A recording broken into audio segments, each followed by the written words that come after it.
నమస్తే. నేను డాక్టర్ కుమారస్వామిని మాట్లాడుతున్నాను.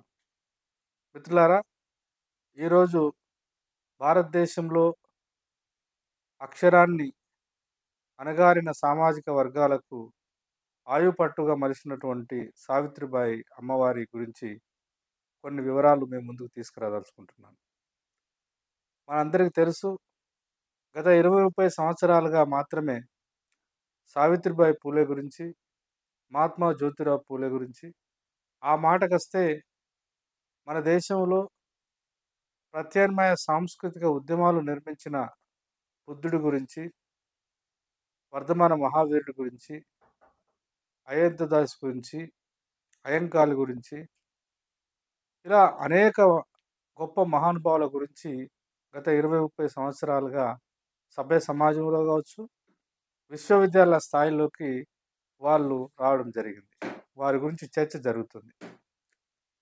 ఇవాళ ఈ సంవత్సరము 194వ జయంతిని జరుపుకుంటున్నాం సావిత్రిబాయి పూలే గారిది. సావిత్రిబాయి పూలే గురించి మాట్లాడుకుంటున్నామంటే జ్యోతిరావు పూలే యొక్క జీవితం కూడా అనివార్యంగా స్పృశించవలసి వస్తుంది. సావిత్రిబాయి పూలే గారు చరిత్ర ఆధారంగా చూస్తే ధనంజయ్ కేర్ రాసినటువంటి జ్యోతిరావు పూలే జీవిత చరిత్రను ఆధారంగా చేసుకొని చూసినప్పుడు సావిత్రిబాయి పూలే గారికి ఆమె 9 సంవత్సరాలు వయసు ఉన్నప్పుడు పూలే గారితో వివాహమైంది. 1831లో పుడితే 1840లో వివాహం అయితే, వివాహం అయిన 8 సంవత్సరాలకే 8 సంవత్సరాల లోపే విద్యాబుద్ధులు నేర్చుకొని ఒక ట్రైన్ టీచర్గా ఎదిగి ఆనాడు భారతదేశంలోనే విద్యా హక్కు, ఆ మాటకొస్తే ప్రాచీన మధ్యయుగ కాలాల నుంచి ఈ దేశంలో అణగారిన సామాజిక వర్గాలుగా చూడబడుతున్న ఈరోజు మనం వాళ్ళని దళితులు అంటున్నాము, ఆదివాసులు అంటున్నాము, లేదా బహుజనులు అంటున్నాం. అంటే భారతదేశంలో పూర్వకాలం నుండి స్థిరపడినటువంటి సామాజిక స్థిరీకరణలో భాగంగా బ్రాహ్మణులు, క్షత్రియులు, వైశ్యులు తప్పించి మిగతా సామాజిక వర్గాలు ఉన్న శూద్రులకు మరియు అతి శూద్రులకు వారినే అంటరాని జాతులు అని ఆ కాలంలో పిలిచేవారు. శూద్ర, అతి శూద్ర సమూహాలకు అన్ని కులాలలోని స్త్రీలకు, బాలికలకు విద్య నిరాకరించబడింది. అంటే అక్షర రూపం దాల్చిన ఒకే ఒక్క చిరాచుక్క 1,00,000 మెదళ్లకు కదలికని కాళోజీ గారు అంటారు. అంటే అక్షరాన్ని, ఆయుధాన్ని, అధికారాన్ని కొన్ని వేల సంవత్సరాలుగా ఈ దేశంలో ఉన్నటువంటి మెజారిటీ ప్రజారాసులైన ఎస్సీ, ఎస్టీ, బీసీ మరియు అన్ని సామాజిక కులాల్లో ఉన్నటువంటి స్త్రీలకు నిరాకరించబడ్డది.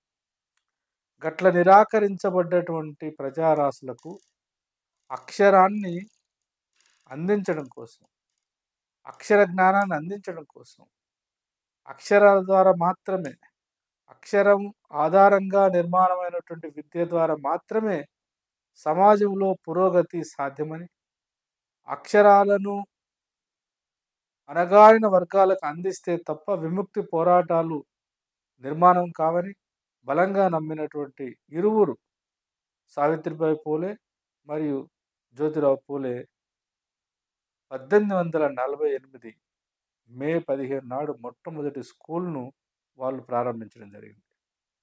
మనందరికీ తెలుసు, పూలే, సావిత్రిబాయి పూలే పూనా మరియు సతారా ఈ ప్రాంతాలను ప్రభావితం చేసినారు. ఎందుకంటే వాళ్ళు అక్కడే ఉండి వాళ్ళ ఉద్యమాలు నిర్మించినారు. 1848కి ఒక ప్రాముఖ్యత కూడా ఉంది. అదే సంవత్సరము ప్రపంచ కార్మిక ప్రజా రాసులని ఏకం చేయడానికి ప్రణాళిక రచన జరిగిన సంవత్సరం కూడా అదే. కార్ల్ మార్క్స్ 1848లోనే కమ్యూనిస్ట్ మేనిఫెస్టో రాసినాడు. అంటే పాశ్చాత్య నాగరికత, పాశ్చాత్య దేశాల్లో ఒక గణనీయమైనటువంటి, గుణాత్మకమైనటువంటి విప్లవానికి శ్రీకారం చుట్టిన సంవత్సరం అక్కడే జరిగితే, భారతదేశంలో తరతరాలుగా ఉన్నటువంటి అసమానతలను, అన్యాయాన్ని, దోపిడీ విధానాన్ని, అమానవీయ సమాజాన్ని సంపూర్ణంగా సంస్కరించడానికి పునాదులు పడ్డది కూడా భారతదేశంలో మహారాష్ట్ర కేంద్రంగా 1845లో. 1848 నుంచి మొదలుకుంటే 1856 వచ్చేసరికి వారు దాదాపు 18-24 పాఠశాలలు నెలకొల్పినట్టు వివిధ సాహిత్య రచనలలో మనకు తెలుస్తుంది. అంటే ఒకప్పుడు పూలే, సావిత్రిబాయి పూలే, పూనా, సతారా ప్రాంతాలను కేంద్రంగా చేసుకొని వాళ్ళు బతుకుతున్నప్పుడు, అప్పటికి ఆ ప్రాంతాన్ని పీష్వాలు పరిపాలిస్తున్నారు. పీష్వాల కాలంలో మహారాష్ట్రలో సామాజిక జీవిత చిత్రణ ఏమిటంటే, దళితులు ఆ కాలంలో వారిని అంటరాని వారు అనేవారు. మహారాష్ట్రలో అంటరాని జాతులు ఎవరంటే మహర్సు, మాంగ్స్ ప్రధానంగా. ఇతర జనసంఖ్య తక్కువ ఉన్నటువంటి ఇతర సామాజిక వర్గాలు. వాళ్ళ జీవితం ఏమిటి అనంటే ఒక్క మాటలో చెప్పాలంటే మూతికి ముంతను కట్టుకొని, ముడ్డికి చీపురు కట్టుకొని నడవాల్సినటువంటి పరిస్థితి. ఉమ్మి వస్తే కూడా ఉమ్మిని నేల మీద ఉమ్మడానికి స్వేచ్ఛ లేని ఒక బానిస జీవితం. నడుస్తూ ఉంటే పాదాల యొక్క ముద్రాలు భూమి మీద పడితే, ఆ పాదాల యొక్క ఆ యొక్క అడుగు జాడలు గూడా దళితేతరులు తొక్కితే పాపము, అది అపవిత్రము, పుణ్యం కాదు.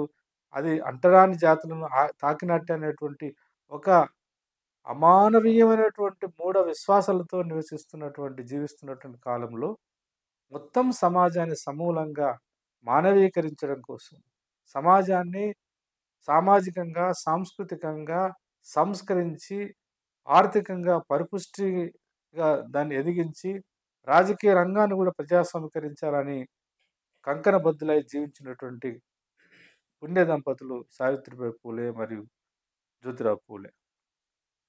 విద్యను సమాజపరం చేయడం ఎలా? ఈ భారతదేశంలో విద్యా వ్యాప్తి కోసం చాలామంది సంఘ సంస్కృతి పనిచేసిన మాట వాస్తవం. వాళ్ళ వాళ్ళ వాళ్ళు పుట్టి పెరిగినటువంటి ప్రాంతాలలో విద్యను ప్రజల వైపు తీసుకెళ్ళడం ఎట్లా? విద్యను ప్రజాస్వామీకరించడం ఎట్లా? అక్షరాన్ని అణగారిన వర్గాలకు, ప్రజారాశులకు అందించడం ఎలా అని చాలామంది ప్రయత్నం చేసినారు గానీ, విద్యను సోషలైజేషన్ ఆఫ్ ఎడ్యుకేషన్ అనే కాన్సెప్ట్‌ని అభివృద్ధి చేసి, దాన్ని సమృద్ధిగా వృద్ధిలోకి తీసుకొచ్చి, తర్వాత తరాలకు విద్య ద్వారా మాత్రమే అణిచివేతకు వ్యతిరేకంగా నిలబడవచ్చు. విద్య ద్వారా మాత్రమే ఆత్మగౌరవంతో కలిగిన జీవితాన్ని కలిగి ఉండవచ్చని ఒక గొప్ప సామాజిక ఉద్యమ చైతన్యానికి పునాదులు వేసినటువంటి సావిత్రిబాయి పూలే ఇక్కడ చర్చనీయాంశం మిత్రులారా.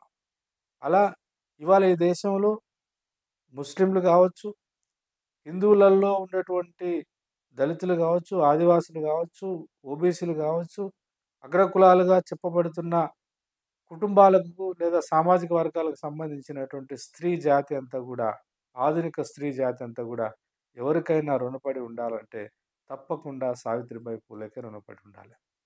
సావిత్రిబాయి పూలే ఆ విద్యను, ఆ అక్షరాలను ఈ జాతులకు అందించడం కోసం వ్యక్తిగతంగా అనేక రకాల అవమానాలు పడ్డ చరిత్ర కూడా మనకు తెలుసు.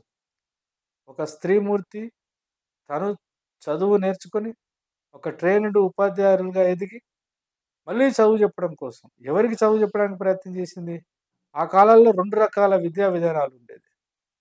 ఆస్తులున్న వాళ్ళు, డబ్బులున్న వాళ్ళు, ధనవంతులు, భూస్వాములు వాళ్ళ పిల్లలకు, ఆ పిల్లలలో కేవలం మగపిల్లలకు చదువు చెప్పించడం కోసం చదువొచ్చినటువంటి పంతులను ఇళ్ళల్లోకి తీసుకొచ్చి చదువు చెప్పించుకునేది. లేదా గురుకుల పాఠశాలలుండేది. ఈ రకమైనటువంటి ఒక విద్య అనేది ఒక ప్రైవేటు వ్యవహారంగా ఉన్నటువంటి కాలంలో విద్యను ప్రజారాసుల్లోకి, ప్రజా బాహుళ్యంలోకి, పబ్లిక్ డొమైన్‌లోకి, పబ్లిక్ స్పియర్‌లోకి తీసుకొచ్చినటువంటి ఘనత సావిత్రిబాయి పూలేకే దక్కుతది. మహాత్మా పూలేకే దక్కుతది. అట్లా విద్యను ప్రజాస్వామీకరించినారు. విద్యను సమాజపరం విద్యను సమాజపరం చేయడం అనేటువంటి ఒక గొప్ప ప్రగతిని సాధించింది సావిత్రిబాయి పూలే మరియు పూలే. అంతేకాదు సోదరులారా, దేశంలో చాలా ఘనీభవించినటువంటి, దేశంలో చాలా స్థిరపడ్డటువంటి మూఢనమ్మకాల మీద గూడా మనసా వాచా కర్మన త్రికరణ శుద్ధితోని యుద్ధం ప్రకటించినటువంటి వీరవనిత కూడా ఆమె. ఎట్లాంటి మూఢనమ్మకం? భర్త చనిపోతే చనిపోయినటువంటి భర్త చితిలో భాగంగా భార్యను కూడా కాల్చేసేటువంటి ఒక దుర్మార్గమైన సతీ సహగమనం లాంటి వ్యవస్థలుండేవి. భర్త చనిపోతే భార్య శారీరక అందహీనంగా ఉండాలి. భార్యకు పౌష్టికమైన ఆహారం ఇవ్వద్దు. భార్య అంటే స్త్రీ ఎప్పుడు నిరంతరము ఒక రెండవ తరగతి పౌరురాలుగా ఉండాలని నిర్దేశించినటువంటి ఒక అశాస్త్రీయమైన సామాజిక జీవితాన్ని తూలనాడి దానికి వ్యతిరేకంగా నిలబడ్డటువంటి గొప్ప చైతన్యమూర్తి, చైతన్యవంతురాలు సావిత్రిబాయి పూలే. ఉదాహరణకు చెప్పాలంటే, ఆ కాలంలో చాలామంది స సతీ సహగమనానికి వ్యతిరేకంగా పోరాడిన వాళ్ళున్నారు. ఆ కాలంలో బాల్య వివాహాలకు వ్యతిరేకంగా పోరాడిన వాళ్ళున్నారు. ఆ కాలంలో వితంతు పునర్వివాహాల కోసం కొట్లాడిన వాళ్ళున్నారు. కానీ వితంతు వ్యవహారాన్ని అంటే భర్త చనిపోతే భార్యకు శిరోముండనం చేయాలి. భార్య కేవలం తెల్ల వస్త్రాలే ధరించాలి. భార్య అనటామె కేవలం కటిక నేల మీద పండుకోవాలి. భార్యకు ఉప్పు, కారముతో కూడిన ఆహారాలు ఇవ్వద్దు అనేటువంటి ఇంత అవమాననీయమైనటువంటి ఒక ఒక రకమైనటువంటి ఒక కఠిన శిక్ష తో కూడుకున్న జీవితాలను త్యజించి వాటికి దూరంగా సమాజాన్ని చైతన్యవంతం చేశారు. మరీ ముఖ్యంగా ఈ శిరోముండనం చేసేటువంటి, క్షౌరం చేసేటువంటి మంగలి జాతిని అంతా కూడా చైతన్యపరిచి, ఆ చైతన్యం ఎలా? ఆ చైతన్యము చాలా క్వాలిటేటివ్ చైతన్యం తీసుకొచ్చిందామె. చైతన్యం తీసుకొచ్చి వాళ్ళతో ఒక ప్రమాణం చేయించింది. పెద్ద ర్యాలీ చేయించింది పూణేలో. మేము ఇక నుండి వితంతువులకు మేము శిరోముండనం చేయమని వాళ్ళు శపథం తీసుకునేటువంటి ఒక పెద్ద చైతన్యాన్ని, సామాజిక చైతన్యం తీసుకొచ్చినటువంటి ఘనత కూడా ఆమెకే దక్కుతది. అంతేకాకుండా ఇవాళ ఈ ఈ మధ్య కాలంలో ఈ 20 సంవత్సరాలుగా, 30 సంవత్సరాలుగా స్త్రీవాదులు, ఫెమినిజం అంటారు ఇంగ్లీష్‌లో.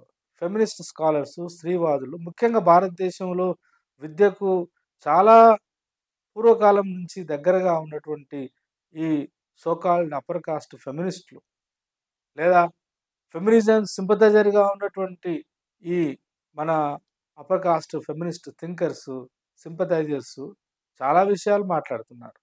కానీ ఫెమినిజం అంటే ఏమిటి? ఫెమినిజం అంటే ఫెమినిజం యొక్క నిజమైనటువంటి పునాది రాయి ఏమిటంటే, ఆ ఫెమినిజానికి కూడా పునాది రాళ్ళేసింది కూడా సావిత్రిబాయి పూలేనే. ఎందుకు ఈ మాట అంటున్నానంటే, వారు ఆ కాలంలో బాల్య వివాహాలు జరిగి, స్త్రీలు వాళ్ళ కాలగమనంలో భాగంగా యుక్త వయసుకొచ్చేసరికే ముసలి వయసులో ఉన్న భర్తలు చనిపోయేవారు. చనిపోతే విధవరాలుగా ఉండేవాళ్ళు. అంటే శారీరకంగా, మానసికంగా చాలా కుంగిపోయి ఉండేవాళ్ళు. భర్త చనిపోయేలోపు భార్య ఒకవేళ గర్భం ధరించినా, లేదా భర్త చనిపోయిన తర్వాత ప్రకృతి సిద్ధంగా ఉండేటువంటి శారీరక అవసరంగా ఉండేటువంటి ఒక ప్రకృతి ధర్మమైన ఆ శారీరకంగా ఉండేటువంటి సెక్స్ విషయంలో వేరే పురుషుడితో సంబంధం పెట్టుకొని గర్భం దాలిస్తే సమాజం ఆ స్త్రీలను ఈసడించుకునేది. వాళ్ళని వెలివేసేది. సామాజిక బహిష్కరణ ఉండేది. సాంఘిక బహిష్కరణ ఉండేది. కులం వెలివేసేది, కుటుంబం వెలివేసేది, ఊరు వెలివేసేది. వాళ్ళని ఒక వింత జీవులుగా చూసేటువంటి వాళ్ళు. ఎక్కడైనా తప్పిపోయి తొందరపడి గర్భం దాల్చినటువంటి స్త్రీలు ముఖ్యంగా ఈ సమస్య ఆ కాలంలో బ్రాహ్మణ సామాజిక కులంలో ఈ సమస్య ఎక్కువ ఉండేది. అట్లా అది బ్రాహ్మణులు కావచ్చు, బ్రాహ్మణేతరులు కావచ్చు, మొత్తంగా స్త్రీ జాతి ఎవరైనా గర్భవతి అయితే వారు స్వేచ్ఛగా బిడ్డకు జన్మనిచ్చేటువంటి ఒక అవకాశాన్ని కూడా అక్కడ వాళ్ళు కల్పించినారు. అంటే ఏమిటి? సమాజంలో స్థిరంగా ఉన్నటువంటి పితృస్వామ్య వ్యవస్థకు వ్యతిరేకంగా నిలబడి, ఆచరణాత్మకంగా నిలబడ్డటువంటి తల్లి గూడా సావిత్రిబాయి పూలేనే. అంతేకాదు మిత్రులారా, అనాథ పిల్లలకు కొన్ని వేల మంది అనాథ పిల్లలకు నిత్యం అన్నదానం జేసేది. కరువు కాటకాలు వచ్చేది. ఆ కాలంలో కరువు కాటకాలు నిత్యం వస్తుండేది. అట్లాంటి భయంకరమైన కరువు కాటకాలు వచ్చిన కాలంలో 1860, 70 కాలంలో 1870, 80 కాలంలో 2 ప్రధానమైన కరువులొచ్చినాయి మహారాష్ట్రలో. ఆకలితో అలమటిస్తున్నటువంటి కులంతో, మతంతో, ప్రాంతంతో, భాషతో సంబంధం లేకుండా మనుషులై ఉంటే మానవత్వాన్ని ప్రకటించి భిక్షమెత్తి కూడా ఆకలితో ఉన్న బిడ్డలకు అన్నం పెట్టినటువంటి పుణ్య దంపతులు వాళ్ళిద్దరు. ఆ రకంగా అంతేకాదు వ్యవసాయ రంగాన్ని ఆధునీకరించాలనేటువంటి ఒక గొప్ప సృజనాత్మకతతోని ఆలోచిస్తున్న పూలే ఆలోచనకు అండగా నిలబడ్డది సావిత్రిబాయి పూలే. విద్యారంగాన్ని ప్రజాస్వామీకరించిండ్రు. వ్యవసాయ రంగాన్ని ఆధునీకరించాలని కొట్లాడిండ్రు. భూస్వామ్య వ్యవస్థకు వ్యతిరేకంగా కొట్లాడిండ్రు. బ్రిటిష్ వారి బ్రిటిష్ పాలనలో ఉన్నటువంటి ఈస్ట్ ఇండియా కంపెనీ ఆధీనంలో ఉండే అప్పటికి ఆ ప్రాంతం తర్వాత కాలంలో. వాళ్ళ యొక్క ఆధిపత్య ఆర్థిక విధానాలకు కూడా వ్యతిరేకంగా కొట్లాడినటువంటి దాంట్లో సావిత్రిబాయి పూలేతోని ఎప్పుడు నిలబడ్డది. ఆ రకంగా సావిత్రిబాయి పూలే చేయని సేవంటూ లేదు. అంటరాని జాతులు అయినటువంటి మాంగులకు, మహర్లకు కుక్కడి నీళ్లు తాగడానికి కూడా స్వేచ్ఛ లేదు. అంటే ప్రకృతి ప్రసాదించేటువంటి మంచి నీళ్లను కూడా తాగకుండా చేసినటువంటి ఒక దుర్మార్గమైన సంస్కృతి ఈ దేశంలో ఉండే. అట్లాంటి బిడ్డలకు తాగడానికి మంచినీళ్ళు వాళ్ళ ఇంటి దగ్గర ఉన్న బావిని అంటరాని జాతులకు దారాదత్తం చేశారు. అదో పెద్ద త్యాగం అప్పుడు. ఇవాళ ఈ మాట చెప్తే చాలా చిన్న విషయంగా కనబడవచ్చు గానీ, ఆ రోజులలో అంటరాని కులాలుగా పిలువబడుతున్న, చూడబడుతున్న మాంగులకు, మహర్లకు ఒక కుంభీ కులం, ఒక ఓబీసీ కులంలో పుట్టి, వాళ్లకు మంచినీళ్ళు తోడుకునేటువంటి అవకాశం కల్పించడం అంటే అదో పెద్ద విప్లవం ఆ రోజులలో.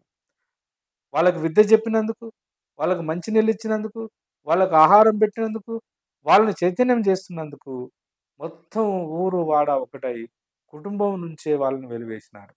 అయినా గూడా మొక్కవోని ధైర్యంతోని మళ్ళీ ఎవరికైతే సేవ చేస్తున్నారో ఆ ప్రజారాస్తుల్లోకెళ్ళి, ఆ అంటరాని జాతుల దగ్గరికెళ్ళి అక్కడే స్థిర నివాసం ఏర్పరచుకొని పూణే, సతారా ఆ ప్రాంతంలో దాదాపు కొన్ని వందల గ్రామాలలో చాలా చైతన్యం తీసుకొచ్చినారు. అట్లా సావిత్రిబాయి పూలే, జ్యోతిరావు పూలే అంత గణనీయమైనటువంటి చరిత్రలో ఒక పెద్ద రెవల్యూషనరీగా నిలబడ్డాడు అనంటే దాని వెనకాల సావిత్రిబాయి పూలే యొక్క కృషి ఎంతైనా ఉంది.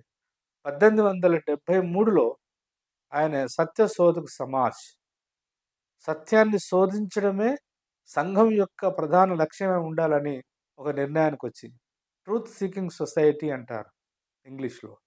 సత్యశోధక సమాజ్‌ను స్థాపించి, ఆ సత్యశోధక సమాజ్ ద్వారా సమాజంలో వేళ్ళూనుకొని ఉన్నటువంటి మూఢనమ్మకాలకు వ్యతిరేకంగా, సామాజిక రుగ్మతలకు వ్యతిరేకంగా, సాంఘిక కట్టుబాట్లకు వ్యతిరేకంగా, మనిషి మనిషిగా నిలబడాలంటే స్వేచ్ఛ, సమానత్వం, సౌభ్రాతృత్వం, న్యాయం పునాదులుగా మానవ జీవన పరిణామం జరగాలి. ఆ క్రమం ముందుకెళ్ళాలని బలంగా నమ్మిన వాళ్ళు ముందుకెళ్లారు. అందులో సావిత్రిబాయి పూలే గణనీయమైనటువంటి పాత్ర పోషించింది. సహజంగా మనకు తెలిసిందేంటంటే, పూలే స్లేవరీ అనే పుస్తకాన్ని రాసినాడు. దాన్నే గులాంగిరి అని అంటారు తెలుగులో. పూలే వ్యవసాయ రంగాన్ని సంస్కరించడం కోసం గూడా సాహిత్యాన్ని సృష్టించినాడు. అది తెలుగులో 'చేతగాని చర్ణకోల' అనేటువంటి ఒక పుస్తకంగా వచ్చింది. అంటే పూలే యొక్క గుణాత్మకమైనటువంటి ఆలోచనలు వ్యవసాయ రంగాన్ని ఎలా అభివృద్ధి పరచాలి, ప్రభుత్వాలు గ్రామాలను ఎలా ఆధునీకరించాలి, ప్రభుత్వాల యొక్క ఆర్థిక విధానాలు ఎలా ప్రజాస్వామీకరించబడాలి ఇత్యాది విషయాలన్నీ కూడా గ్రామీణ జీవితానికి సంబంధించిన అనేక ఆల్టర్నేటివ్ ప్రత్యామ్నాయ ప్రణాళికలు రూపొందించినటువంటి వాడు పూలే. ఆ రకంగా వ్యవసాయ రంగాన్ని, అదే రకంగా విద్యారంగాన్ని, మరీ ముఖ్యంగా ఆత్మగౌరవ సహచర జీవితాలని కూడా ఆచరణాత్మకంగా సమాజానికి పరిచయం చేసింది కూడా పూలే దంపతులే. అంటే ఇక్కడ సావిత్రిబాయి పూలే సాహచర్యం లేకుండా జ్యోతిబా పూలే యొక్క గొప్పతనాన్ని మనం ఆవిష్కరించలేము. అట్లాగే జ్యోతిరావు పూలే యొక్క ప్రేమపూర్వకమైన లేదా గౌరవపూర్వకంగా తన జీవితాన్ని తను మలుచుకోకపోతే సావిత్రిబాయి పూలే కూడా మనకి ఈ రూపంలో దొరికేది కాదు. కాబట్టి భార్యాభర్తలు అంటే అన్యోన్య దంపత్యాన్ని ఎలా కొనసాగించాలి? భార్యాభర్తలంటే ఏమిటి? భార్యను భర్త గౌరవించాలి. భర్తను భార్య గౌరవించాలి. అది ఒక ప్రత్యామ్నాయ జీవన విధానం. అంతకంటే ముందు ఉన్న ఇప్పటికీ 21వ శతాబ్దంలో కూడా బాగా చదువుకున్న వాళ్ళు, అనేక గొప్ప గొప్ప రంగాలలో చాలా నిష్ణాతులుగా ఎదిగిన వాళ్ళు కూడా స్త్రీలను గౌరవించరు. స్త్రీలను గ్రామాలలో గావచ్చు, పట్టణాలలో గావచ్చు, కుటుంబాలలో చూసే పద్ధతిలో ఇప్పటికీ ఆధిపత్యం ఉంటది. మనకు తెలిసి తెలవక తెలవక గాదు. తెలిసి కూడా అది తప్పని తెలిసి కూడా వాళ్ళను ఒక చిన్న చూపుతో చూస్తాము. వాళ్ళ పట్ల మనం మాట్లాడే భాష గూడా చాలా అభ్యంతరకరంగా ఉంటది. ఏమే, ఏమిటే, ఇటు రావే, అటు పోవే, ఈ అనేటువంటి ఒక డెరగటరీ సెన్స్‌లో మాట్లాడుతుంటాం. కానీ సావిత్రిబాయి పూలేల యొక్క సంభాషణకు సంబంధించి ఆమె ఒక అద్భుతమైనటువంటి పుస్తకం రాసింది. అందులో 'కావ్య పూలే' అనేటి ఒక చిన్న పుస్తకం. ప్రకృతి మీద ఆమెకున్న అభిప్రాయాలను వ్యక్తీకరించింది. ప్రకృతికి, మానవ జీవితానికి ఉన్న సంబంధాన్ని వివరించింది. పిల్లల్ని ఎలా పెంచాలి? పిల్లలకు విద్యాబుద్ధులు ఎలా నేర్పాలి? పిల్లలకు ఇంగ్లీష్ విద్య యొక్క ప్రాముఖ్యత ఏమిటి? వ్యవసాయ రంగం ఎలా అట్లా? కుటుంబంలో పెద్దలు ఎలా ఉండాలి? అనేక గొప్ప ఒక ఇవాళ మనం మాట్లాడుకుంటున్నటువంటి ఒక కుటుంబ వ్యవస్థ ఒక మానవీయ లక్షణాల మీద ఎలా నిలబడి అది బతికి బట్టగట్టాలి అంటే, సావిత్రిబాయి పూలే రాసినటువంటి 'కావ్య పూలే' లాంటి పుస్తకాన్ని మనం అధ్యయనం చేయవలసి ఉంటది. కాబట్టి సావిత్రిబాయి పూలే గొప్ప రచయిత్రి, కవయిత్రి, అట్లాగే సహచరిణి, అట్లాగే ఉద్యమకారిణి, ఒక గ్రేట్ రెవల్యూషనరీ వుమెన్. ఇవాళ మొట్టమొదటిసారిగా 194 సంవత్సరాలయితే గాని, ఈ తెలుగు సమాజం సావిత్రిబాయి పూలేను మనం గుర్తించలేకపోయినాం. మనమంటే ప్రజలెప్పుడో గుర్తించినారు. ఒక 30, 40 సంవత్సరాలుగా సావిత్రిబాయి పూలే ప్రజల పరం అయిపోయినారు. కానీ ప్రభుత్వాలు ఈ సందర్భంగా ఒక మాట చెప్పుకోవాలి. రాష్ట్ర ప్రభుత్వం, తెలంగాణ రాష్ట్ర ప్రభుత్వం సావిత్రిబాయి పూలే గారి జయంతిని ఇవాళ అధికారికంగా జరపాలనేటువంటి ఒక నిర్ణయం తీసుకోవడం నిజంగా అభినందనీయం. ఆ నిర్ణయం తీసుకున్నందుకు అధికారంలో ఉన్న కాంగ్రెస్ పార్టీని, ఆ పార్టీకి నాయకత్వం వహిస్తున్నటువంటి గౌరవ ముఖ్యమంత్రి గారిని అభినందించకుండా ఉండలేము. వారికి కృతజ్ఞతలు తెలియజేస్తూ, కేవలము వారి బర్త్‌డేలను, వారి యొక్క డెత్ డేలను స్మరించుకునే దాంట్లో ఒక పండుగ వాతావరణంలో చేయడం అనేది మాత్రమే కాదు. సావిత్రిబాయి పూలే పాఠ్యపుస్తకాల్లోకి రావాలి. సావిత్రిబాయి పూలే యొక్క ఆలోచన మీద ఇంకా విస్తృతమైన అధ్యయనం జరగాలి. సావిత్రిబాయి పూలేను ఇప్పటి సమాజానికి ఎట్లా మనం పరిచయం చేయాలి? సావిత్రిబాయి పూలేను కేవలం అమ్మాయిలకు పరిచయం చేయడం కాదు. సావిత్రిబాయి పూలే జీవితాన్ని పురుషులు ఏ రకంగా అప్పుడు ఎట్లా పూలే అయితే ఎట్లా గౌరవించినాడో, పూలే తన జీవితాన్ని కూడా తను ఎట్లా ఒక క్రమశిక్షణతో కూడుకున్నటువంటి జీవితంగా మలుచుకున్నాడో, అట్లాంటి జీవితాన్ని పరిచయం చేయాలి ఈ సమాజానికి. సావిత్రిబాయి పూలేని తలుసుకోవడం అంటే చాలా విచిత్రంగా ఉంది. ఇవాళ ఎవరెవరికో భారతరత్న ఇస్తుంది ఈ దేశం. ఇప్పటివరకు 1950 నుంచి అణగారిన సామాజిక నేపథ్యాల నుంచి వచ్చిన వాళ్ళకి వాళ్ళ సేవలను గుర్తించి స్వచ్ఛందంగా, న్యాయంగా భారతరత్న ప్రకటించినటువంటి సందర్భం లేదు. బాబాసాహెబ్ అంబేద్కర్‌కి భారతరత్న తీసుకురావడం కోసం ఓ ఉద్యమమే చేయవలసొచ్చింది ఈ దేశంలో. మొత్తం 48 మందో, 49 మందో ఇప్పటి వరకు భారతరత్న తీసుకున్న వాళ్ళున్నారు. ఏ గొప్ప విద్యావంతుడిని అడిగినా, లేకపోతే కాంపిటీటివ్ ఎగ్జామ్ ప్రిపేర్ అయితున్నటువంటి వాళ్ళని అడిగినా గూడా, పట్టుమని 10 మంది పేరు గూడా చెప్పలేనటువంటి వాళ్ళే ఇవాళ భారతరత్నకు అర్హులుగా అయినారు. అవార్డు తీసుకున్నారు. ఈ మొత్తం 48, 49 మందిలో కేవలం 5గురు స్త్రీలకు మాత్రమే భారతరత్న ఇచ్చినారు. ఆ భారతరత్న 100కు 1000% భారతరత్న ఇవ్వదగినటువంటి ఒక ఆదర్శప్రాయమైన జీవితాన్ని కొనసాగించి సమాజాన్ని సక్రమ మార్గంలో నడిపించినటువంటి మరి సావిత్రిబాయి పూలేకి ఎందుకు భారతరత్నను మనం ప్రకటించకూడదు? ప్రభుత్వాన్ని ఈ సందర్భంగా నేను విజ్ఞప్తి చేస్తున్నా, డిమాండ్ చేస్తున్నా. ఒక అణగారిన సామాజిక నేపథ్యం నుంచి వచ్చిన వాడిగా, సావిత్రిబాయి పూలే జీవితాన్ని అధ్యయనం చేసిన వాడిగా, పూలే జీవితంలో నుంచి అనేక విషయాలు గ్రహించిన వాడిగా, ఒక విద్యార్థిగా, ఒక అధ్యాపకుడిగా ప్రభుత్వం దృష్టికి తీసుకురాదలుచుకున్నా. పూలేకు, సావిత్రిబాయి పూలేలను ఇద్దరు గూడా వారికి భారతరత్నతో సత్కరిస్తే వారికి పేరు రాదు. వారిని గుర్తించినందుకు సమాజంలో భవిష్యత్ తరాలు మనల్ని, మనల్ని గుర్తుపెట్టుకుంటారు. మన పట్ల ఒక గౌరవ భావంతో చూడడానికి ఆస్కారం ఉంటదని తెలియజేస్తూ, సావిత్రిబాయి పూలే యొక్క జీవితాన్ని మన నిత్య జీవితంలో అణువణువున అన్వయించుకోవాల్సిన అవసరం ఉంది. స్త్రీలు గాని, పురుషులు గాని. స్త్రీలేం నేర్చుకోవాలి? బాలికలేం నేర్చుకోవాలంటే ఆత్మగౌరవంగా బతకడం ఎట్లా? కష్టకాలం వచ్చిన తర్వాత గూడా. ఉదాహరణకు పూలే చనిపోయిన తర్వాత ఆయన శవానికి ఎవరు అగ్గి పెట్టాలి అన్నప్పుడు, అప్పుడున్నటువంటి ఆచార సాంప్రదాయాల ప్రకారం ఎందుకంటే వాళ్ళు పెళ్లి చేసుకున్నారు. కానీ పిల్లల్ని కనలే. మొత్తం సమాజంలో ఉన్నటువంటి అణగారిన ప్రజల పిల్లలందరూ వాళ్ళ బిడ్డలుగా భావించినారు. యశ్వంతరావు అనేటువంటి ఒక అతన్ని వాళ్ళు అడాప్ట్ చేసుకున్నారు. ఒక బ్రాహ్మణ వితంతువు ఇచ్చినటువంటి జన్మిస్తే, ఆ బిడ్డని పెంచి పెద్ద చేసి, ఆయన డాక్టర్ చేసి, ఒక పెంపుడు కొడుకుగా వాళ్ళు పెట్టుకున్నారు గానీ, వాళ్ళు స్వతహాగా పిల్లల్ని కనలేదు. భర్త చనిపోతే భర్త చితికి నిప్పంటించి ఒక ధైర్య సాహసం ప్రదర్శించినటువంటి గొప్ప మహానుభావురాలామె. 1873లో ప్రారంభమైన సత్యశోధక సమాజ్‌ని ఆయన తదనంతరం కొనసాగించింది. మొత్తంగా తను బతికినంత కాలము ప్రజల కోసమే బతికింది. 1831లో పుట్టింది. 1840లో పెళ్లి చేసుకుంది 9 సంవత్సరాలకు. 1848 నుంచి ప్రారంభం చేస్తే ఆమె మరణించేంత వరకు దాకా దాదాపు 67 సంవత్సరాల పై సంవత్సరాలు బతికినట్టుంది. అందులో 50 సంవత్సరాలు ప్రజల కోసమే జీవితాన్ని వెచ్చించినటువంటి ఒక గొప్ప త్యాగమూర్తి సావిత్రిబాయి పూలే. అట్లాంటి ఒక గొప్ప తల్లిని ఇవాళ సమాజం గుర్తించడం అనేది చాలా ఆహ్వానించే పరిణామం. అయితే సావిత్రిబాయి పూలే మీద ఇంకా చాలా విస్తృతమైన అధ్యయనం జరగాలి. సావిత్రిబాయి పూలే మన కుటుంబంలోకి రావాలి.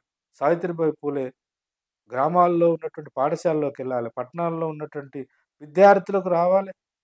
పాఠశాల స్థాయి నుంచి ఉన్నత విశ్వవిద్యాలయ స్థాయి వరకు ఆమెకు సంబంధించిన జీవిత చరిత్ర, వాటికి సంబంధించినటువంటి అనేకమైనటువంటి సమాచారాలు రావాలి.